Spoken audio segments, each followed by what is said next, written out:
Tinext ko ang boss ko at sinabi kong 3 malalaking kumpanya ang naghahabol sa akin kaya kailangan niyang taasan ang sahod ko. Anong mga kumpanya yan? Tanong ng boss ko. Meralco, Maynilad at Home Credit. Kung nagustuhan niyo ang aking video, huwag niyong kalimutang i-like, i-comment at i-share.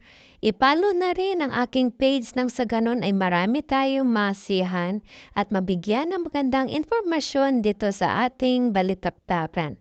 Magandang hapon sa inyong lahat. Ingat!